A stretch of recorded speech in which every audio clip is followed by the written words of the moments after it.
can burn me. No battle can turn me. No mountain can stop me. 'Cause you hold my hand. Lord, I'm walking in your victory. 'Cause your power is within me. No giants can defeat me. 'Cause you hold my hand. Oh, I'm walking in your victory. I'm walking in your victory. I'm walking in your victory. I'm walking in your victory. No giant can defeat me. No giant can defeat me. No giant can defeat me. No giant can defeat me. Oh, no fire can burn me. No battle can turn me. No mountain can stop me. 'Cause you hold my hand. And I'm walking. 'Cause your power is within me. No giants can defeat me. 'Cause you hold my hand. You know my name.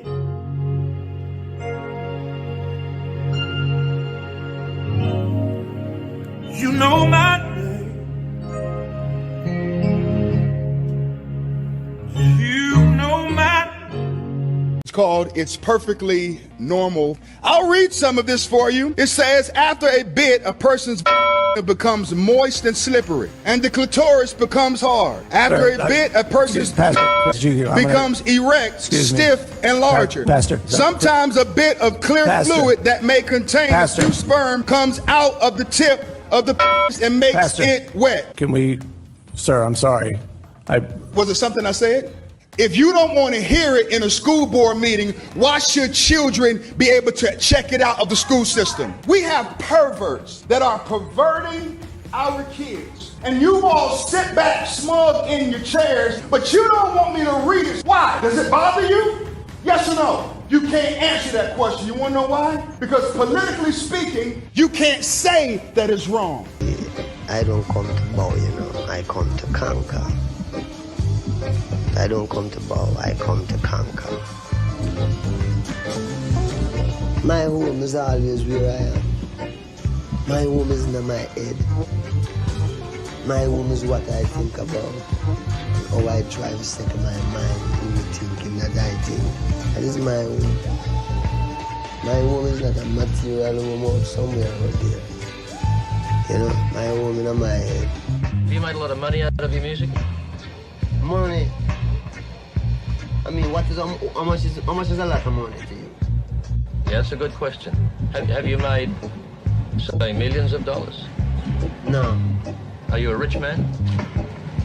When you mean rich, what do you mean? Do you have a lot of possessions? A lot of money in the bank? Position make you rich? I don't have that type of richness. My richness is life, forever. Like the Bible. The Bible says, God same shall return as the King of Kings, the Lord of Lords, the conqueror line of a tribe of Judah. And him shall come in a new name. And this new name shall be dreadful among the heathen. In your songs, you often refer to the Bible, but many of the young people who are coming to your concert don't believe in the Bible anymore. Because the way they've been taught about the Bible, that is not the way of the Bible. You know what I mean? Because if I was living in that world where the everyday interpretation of the Bible go on, then I would have eaten the Bible too. But now that we have found the right way of the Bible, then the Bible is to be loved, because the Bible is a record of man creation. It's the only book it's the only book can show you where mankind began without any prejudice or anything like that, any boastiness, pride or anything. It just have how it go, and that's it.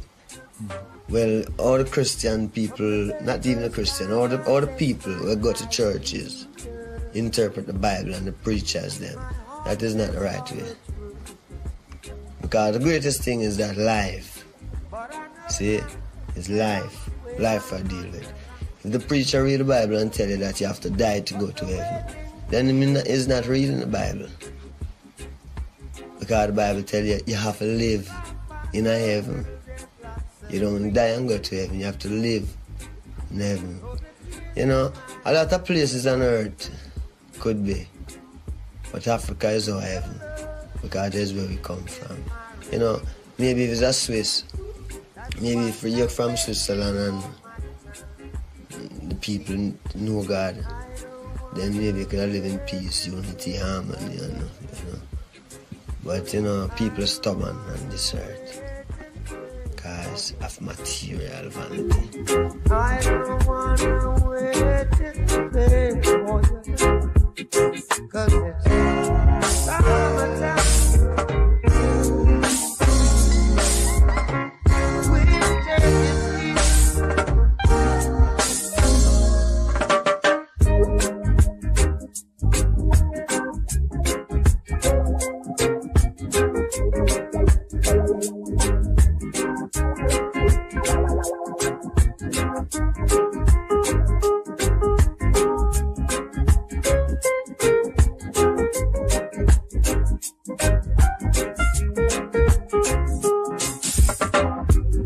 It's been 3 years since I'm knocking on your door, and I still can knock some more.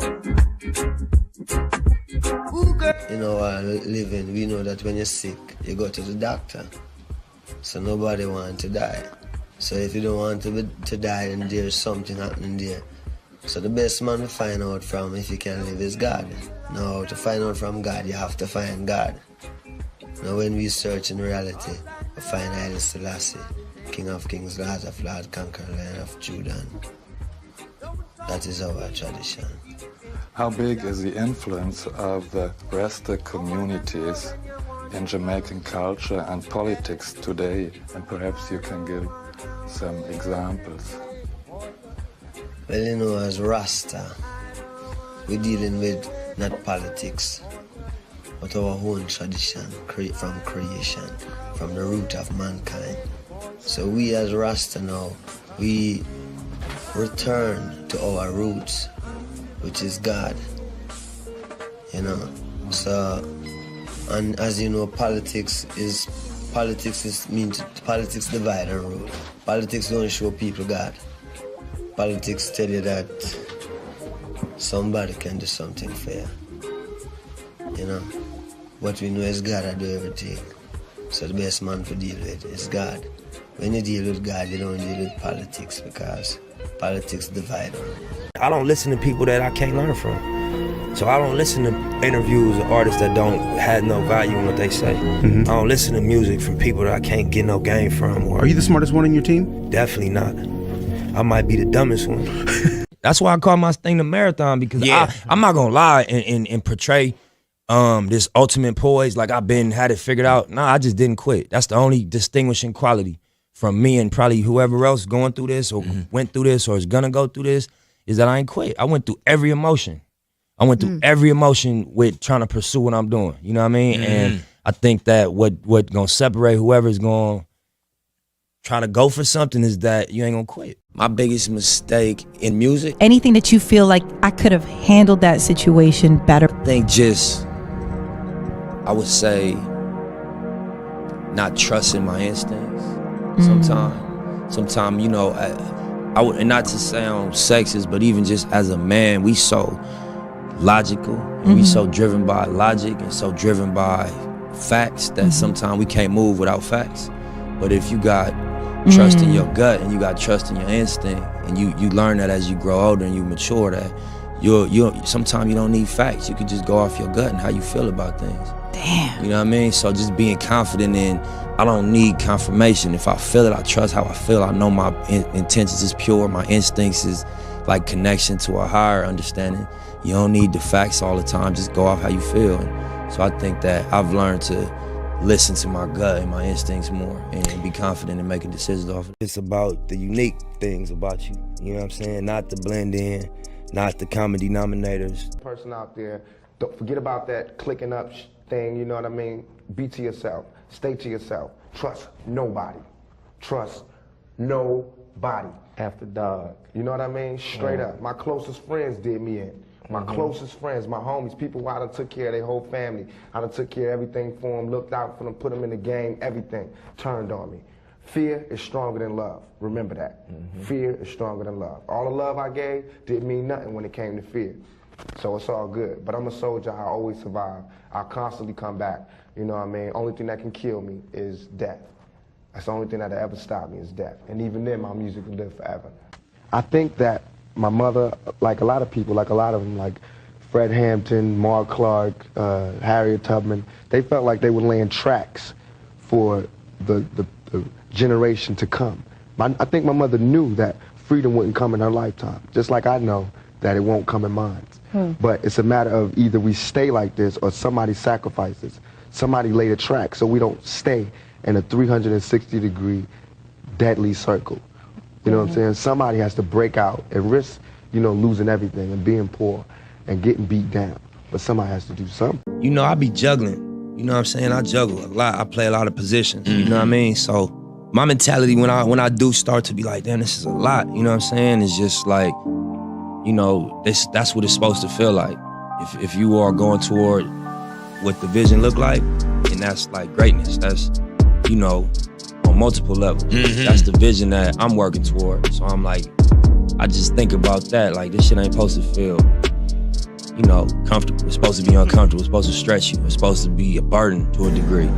And you gotta, you know, wrap your mind around that and accept it and embrace it. And you catch some wisdom off of that. You know what I mean? The good part about it is that we get to show the human side of the cops doing what they do, because it is always my belief that cops are just a gang unto themselves, with the good and the bad. Just like I believe the gangbangers on the street got good and bad, like police officers do. They got stress and they got character flaws that come from their lifestyles. I could be the best actor anybody ever seen. Given the chance, the opportunity, and the experience, and the lessons from people, I could be the best.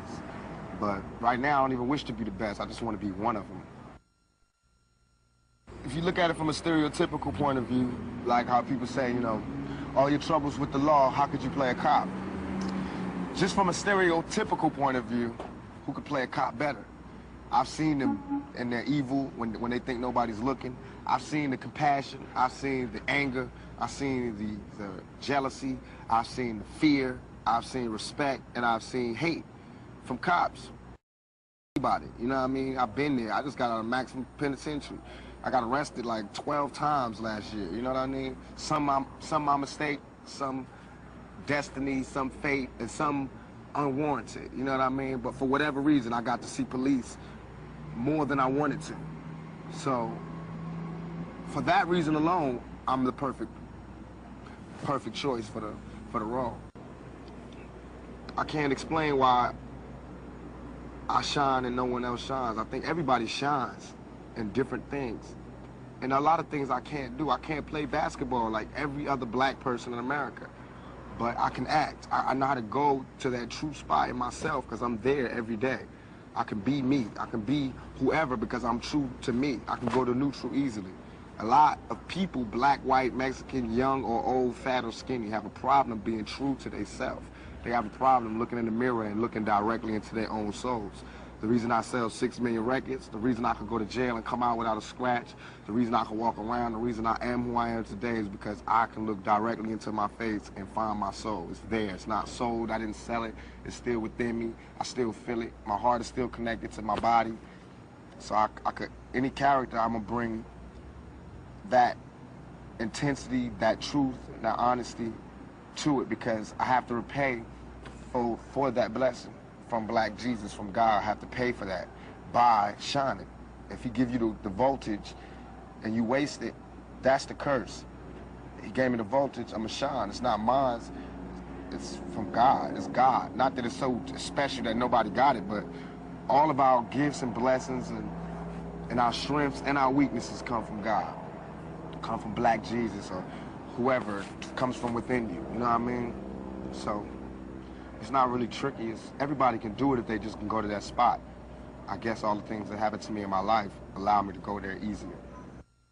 The song called Fortune and Fame. And it's like the hook goes, something we all adore. It's the one thing worth dying for. Nothing but pain, stuck in this game, searching for fortune and fame. Something we all adore. The one thing we dying for. Nothing but pain, stuck in this game, searching for fortune and fame. That's what I hear. It's so basic that we all want to be famous and noticed and watched, and we all want money and riches, and we all want the finest out of life, from the most heartless gangbanger to the most virtuous police officer. As a gangbanger, right, when you go on a mission, you might, when you looking for your so-called enemy, you driving through a different hood down the street. You know, it's an invisible line. You cross this street, now you in another hood, and you hunting. And when you looking, you gonna pass up the dude that's dressed square, right? You gonna pass up a dude from a different race. When you see somebody that's dressed like you dress, and got the walk like you got, and got the body language like you gonna say, there you go, get him. And that's deep.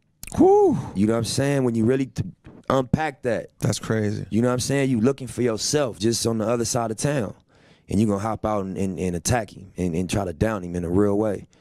And being caught up in gangbanging culture, you don't think that deep. You just think of, these niggas came through and shot the hood up. We about to go back through there and return the favor. How do you pronounce your name? Tupac. Tupac. Remember, like two, and Pac like pocket. You won't go wrong. Just Tupac. Looking good.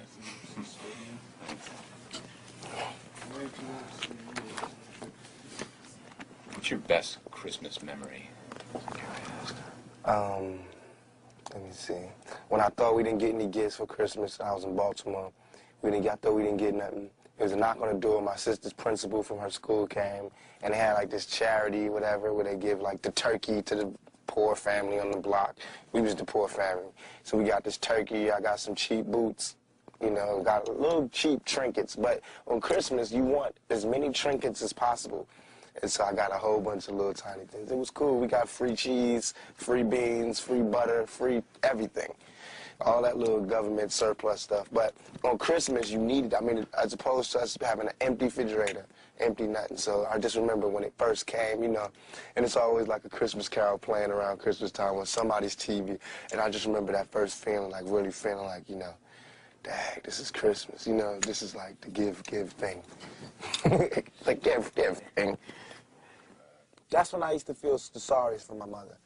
It's because there was no man there, you know, and this is a woman, my mother. She had to tell us, you know, she had to make it like Mary, and there was nothing there. There wasn't even regular dinner, let alone Christmas dinner, you know, and she had to, like, explain to us how, like, I mean, it's so hard to sell that all we need is each other's speech, especially when your stomach hurts, you know, and she's telling us that as our stomachs go, she's going, all we need is each other and some meat. But I thought it was just so beautiful how she just would be strong and she would do it. And she would never use that time to go, your fathers are really jerks, you know, they really left me here. But they did. Our fathers really did leave her. And I mean, our fathers, like my father, my sister's father, different fathers, but they really did leave us. And, you know, they didn't call on Christmas to help my mother explain why the hell we ain't get no gifts. They was just like, you know, with they woman, wherever they was, being big shotty, being Santa Claus to somebody else's kids. And so, I mean, no love taken from my father, God rest his soul, but, I mean, I got it. He better not expect nothing big on Christmas. Tell me about some of the special things that someone growing up in the inner city in your situation deals with. Okay. Man, it's like, that's deep. It's like, when you're born, usually you're born into a dynasty or an empire, right? You're born like as a junior or, you know, following in your father's footsteps. You always tell your father, he did this, or your father, or your grandfather, he did this, or we got this, or the family heirlooms. There's none of that in the outer city. I call it the outer city because we left out. There's no nothing. We don't get any family heirlooms, the family crest, all that stuff that you would think is so important was meaningless. Because I mean, come on. Our family crest was cotton, you know what I'm saying? It's like, man, it's like the only thing we can really leave behind is culture, is music, you know, and dignity and determination. That's what we had. So it's like, I feel as though I'm cheated because instead of me fulfilling my prophecy, I have to start one.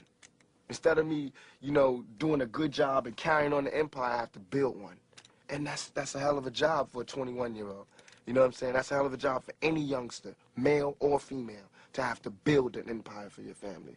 You know what I'm saying? And it's like, especially when the odds is that, you know that somebody else who lives in the inner city, the real inner city, suburbia, who, when he's born, I mean, 16, he gets a car, automatic. You know, there's money in the bank for college. You know, it's Christmases, go to vacation somewhere. Our vacations was down the street, cross town, grandma's house. You know what I'm saying? That was the vacation.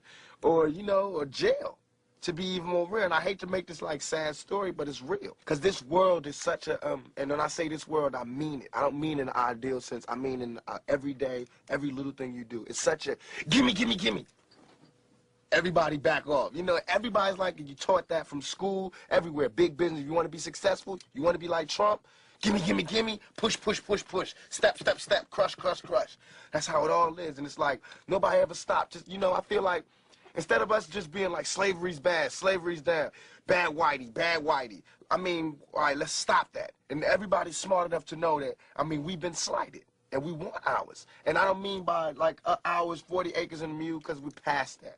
But we need help. I mean, for us to be on our own 2 feet, us meaning youth or us meaning black people, whatever you want to take it for us to be on our own 2 feet, we do need help. Because we have been here. We have been a good friend. If you want to make it a relationship type thing, we have been there, and now we deserve our payback. It's like you got a friend that you don't never look out for. You know, you dressed up in jewels. Now America's got jewels, and they paid and everything, and they lending money to everybody except us. And it's like, you know, everybody need a little help on their way to being, you know, self-reliant. I mean, if this is truly a melting pot in the country where we care about it and Lady Liberty got a hand like this, she really loves us, then we really need to be like that. And it needs to be the black kids. And if there's a white person who got money, then he need to help them. He need to help black kids, Mexican kids, Korean kids, whatever. But it need to be real. And it need to be before we all die and then you say, oh, I made a mistake. We should have gave them some money. We really should have helped these folks. It's going to be too late. You know what I'm saying? And then that's when you got to pay your own karma. And that's when God make you punish. When God punishes you. Because I feel like, you know, it's too much money here. I mean, nobody should be hitting lotto for $36 million and we got people starving in the streets. That is not idealistic. That's just real. That is just stupid. There's no way Michael Jackson should have, or whoever Jackson, should have $1,000,000 billion and then there's people starving. There's no way. There's no way that these people should own planes and their people don't have houses, apartments, shacks, drawers, pants. I know you're rich. I know you got $40 billion, but can you just keep it to one house? You only need one house. And if you only got 2 kids, can you just keep it to 2 rooms? I mean, why have 52 rooms and you know there's somebody with no room? It just don't make sense to me. It don't. And then these people celebrate Christmas. They got big trees, huge trees, all the little trimmings. Everybody got gifts, and then somebody's starving. And they're having a white Christmas. They're having a great Christmas, eggnog and the whole 9. That's not fair to me. I think that when there's hopelessness, people revolt. Because it's like there's nothing that's like, you know, it's like we're going, is America going to help us ever? You know, because, I mean, we know for a long time they haven't. Are they ever? And it's like all these things are showing us no. And you know there's somebody going, no, they're not going to help you. No, they're not going to help you. And then, of course, we seeing, no, they're not helping us. All BS aside, it all comes down to we got to survive. I mean, even warriors put their spears down on Sundays. We got to survive here in this country. Because I'm not going back to Africa. We got to survive here. And for us to survive here, white folks, black folks, Korean folks, Mexican folks, Puerto Ricans, we got to understand each other. We got to take a bigger chance. And when I say Americans, people think I'm talking about Uncle Sam. I mean, like, actually Uncle Sam with the gray hair and the flag. I mean, you, the guy, you know, you, the mechanic, wherever, you. I mean, you need to do something. You need to check yourself and see how racist you are.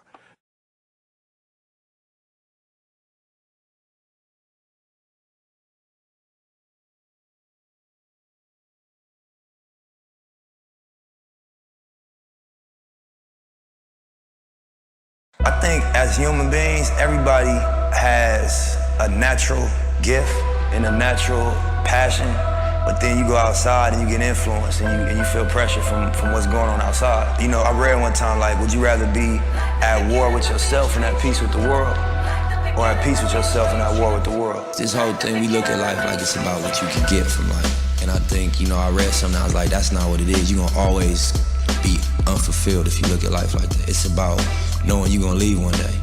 And, you know, when you leave, the only way you're gonna be fulfilled is if you know you gave everything you had. Really though, and you emptied yourself here. And you left it all here, because it's temporary and you got a moment. The reasonable man adapts himself to the world. The unreasonable one persists in trying to adapt the world to himself. Therefore, all progress depends on the unreasonable man. Jazzy, how many more questions you got? Jazzy, how many more questions you got? Jazzy, how many more questions you got? I only got one more. What's your last question? Can you please share some words of motivation to everyone watching my show? No, but I will share some for you personally. All right. What you're doing now doesn't define who you are. Everything you do when the cameras are off, that's what defines you. So you have to be just as great on the camera as you are off the camera, and vice versa. That means that if you have a good day like today, you interview someone, don't let this make or break you. How you treat your family and your friends and other people off the camera, that's just as important. Right. Now, if something don't happen the way you want it to happen in your career, you do not go and cry and pout and think it's the end of the world. It's not. You hear me? Yep. Promise? Promise. And you with your buddies, right? You with your buddies, you got a couple drinks in you, and you see a girl, you might try to talk to her. This might not come out right. I don't know what you say, but damn, look at them titties. Right? The girl gets mad at you. Oh, wait a minute. Just because I'm dressed this way does not make me a whore. Which is true. Gentlemen, that is true. Just because they dress a certain way doesn't mean they are a certain way. Don't ever forget it. But ladies, you must understand that that is fucking confusing. Just is. Now that would be like me, Dave Chappelle the comedian, walking around the streets in a cop uniform.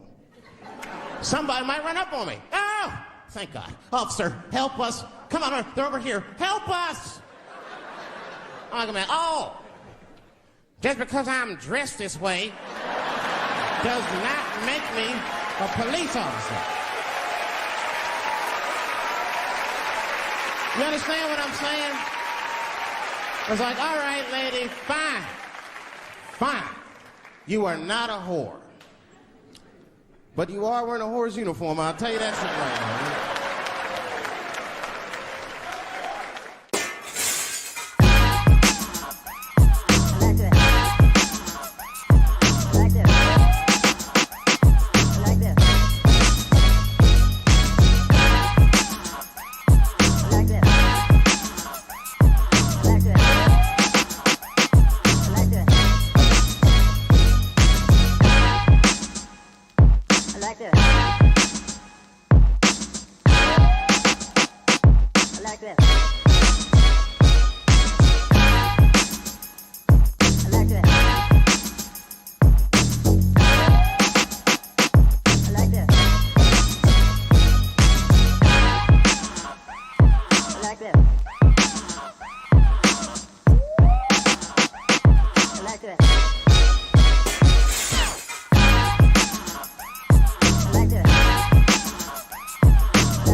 like that.